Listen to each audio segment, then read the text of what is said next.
Tigers fans? How the heck are we feeling? How are we doing? Oh my goodness.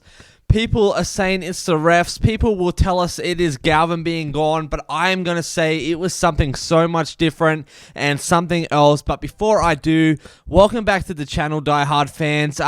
What a freaking week to be a Tigers fan, am I right? If you're new here, thank you for stopping by. We'd greatly appreciate sticking around. And if you haven't already, I'd appreciate if you like and subscribe to this video, as it helps me and the algorithm out a ton. Plus, we are all getting behind our boys in the black, orange, and white, so let's get into it. Man, I don't even know where to begin with this game. Oh my goodness, I really don't, because if you watched the game, if you sat through the Easter Monday matchup between the West Tigers and the Parramatta Eels, you probably feel the same way I do right now, and that is frustration, that is deflation, and wondering how and where it all went wrong on this big, crucial, season-defining game for us. This wasn't just any match, guys. Like, this was one of the biggest games of the season for us. It was a proper test of who we are and where we are headed under Benji without Galvin, and I think we blew it. We absolutely blew it, if I'm being completely honest. No BS, no fluff. And here's the kicker. I don't think it was because Lachlan Galvin. In fact, I think it's something, straight up that a lot of fans probably don't want to hear. And we can't keep pointing the finger at one player, at refs, or even like just the calls over and over. Like, I don't know. This was bigger than that. This was so much more. This was a collective letdown and a tactical failure and a breakdown in cohesion that I think exposed a lot of our cracks that we hoped were sealed, right? We didn't seal them up good enough, and here we are. Now, I know what the conversation is going to be about today, and I already see it swirling around the media.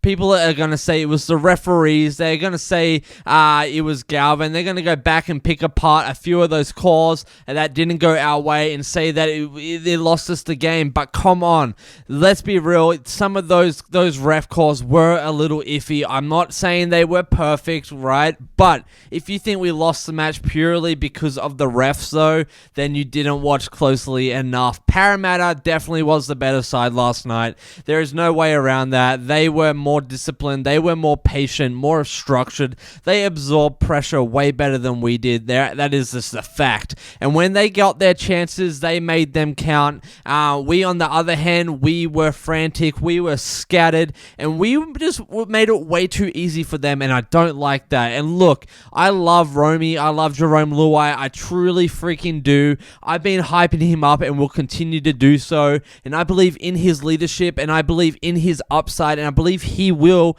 and can guide this team to great places. But last night, guys, oh my goodness, he didn't step up the way that we needed him to step up in number 6.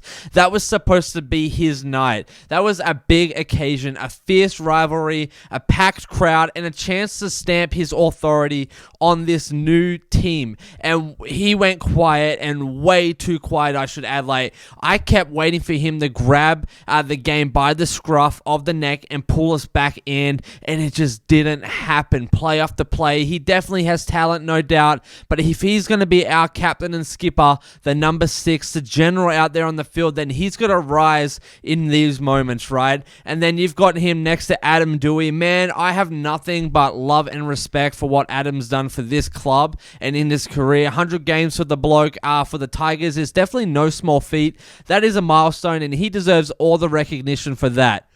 But I've got to be honest with you guys about him. He is not our long-term solution, at number 7.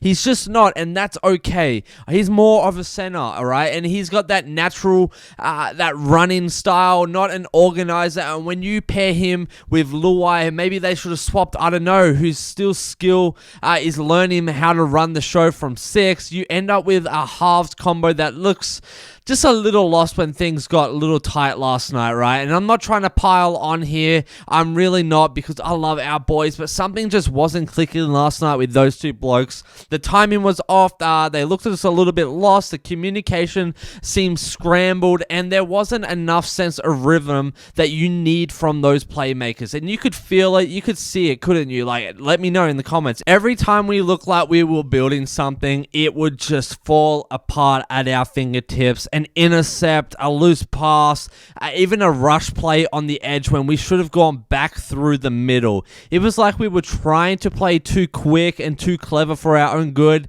and instead of breaking the Eels down, we played right into their hands and broke ourselves down, right? Like, their defense didn't even have to be that flashy. We were giving them the ball back in a good position, and that sucked for us. We were making the kind of mistakes that I think make it impossible to win games, and we can't keep doing that, let alone against a team that knows how to capitalize on them like the Parramatta Eels does. And I gotta give some credit where credit's due. Terrell May, how about Terrell May? Oh my goodness.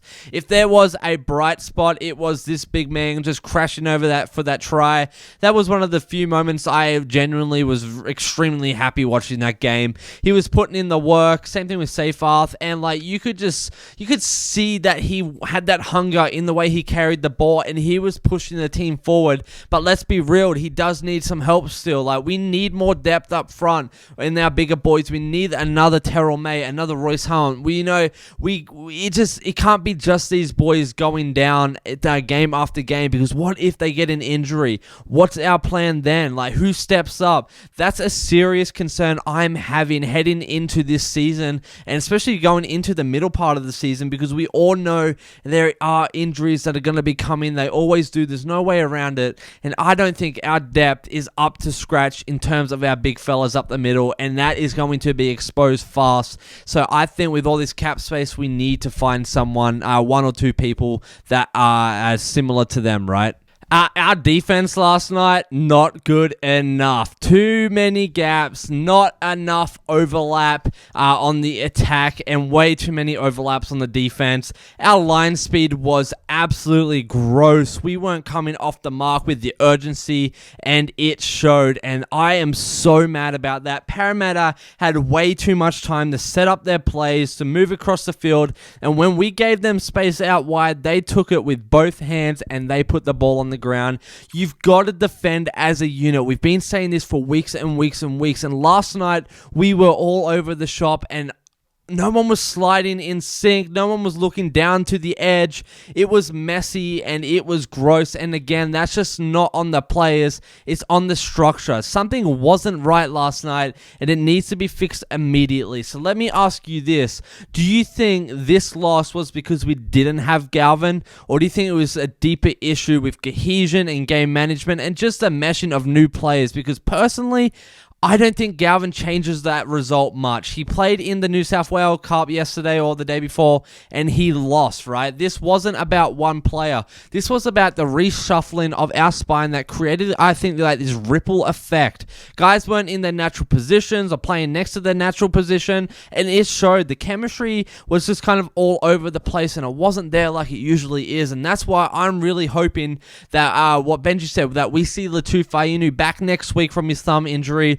Benji said there is an extremely good chance that it happens and this week. If not, it'll be the next. And I think it is time. If not Fainu, then I honestly wouldn't mind seeing Heath Mason get a crack in the halves, because why the heck not? The current setup isn't working. He's a gun, so let's try something new. Let's shake it up. Because if we keep rolling out that same combo, we are just going to be delaying the inevitable. We've got the talent, we've got the weapons, we need to find the right balance and utilize that. One bloke I was extremely happy with, though, and always have been, is Luke Lalili. He just has something special about him, eh? You could just feel it in the way that he gets the ball and has that confidence, that decision-making, the timing, the speed. It's everything, and he's one to watch over the next few games. And of course, man, everything he was doing in the middle, he just had that calm head, the quick service, directing traffic. He was just massive for us last night, and honestly so refreshing to see coming from a young bloke. Another guy, Stafford Toa, he brought so much urgency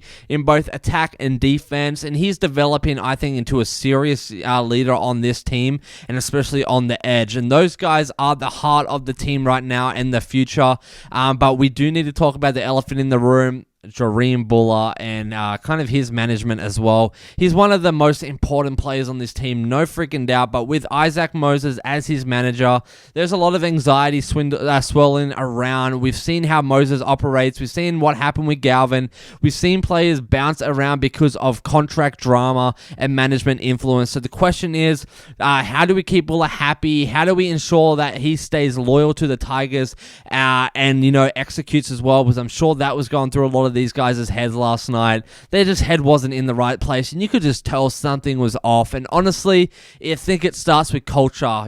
Bula is young. He is so passionate. If we can create an environment that he wants to be part of, he will stay, no doubt. The question is just the legality and the logistics of getting out of that contract with Moses, but we also need to be smart. If there's any sign that his manager is steering him away, we need to be proactive. We need to get on that. We need to sit him down, talk about the vision, show him the plan, which I believe he believes in, and make it clear that he is a central part of this, and we will drag it out as long as we can. But if we drag it too long, I think we risk losing him, and we can't afford that. And while we're on the topic of loyalty, now that Galvin is likely on his way out, sounding like Parramatta, heard Bulldogs are out, we have to lock down Luai long term.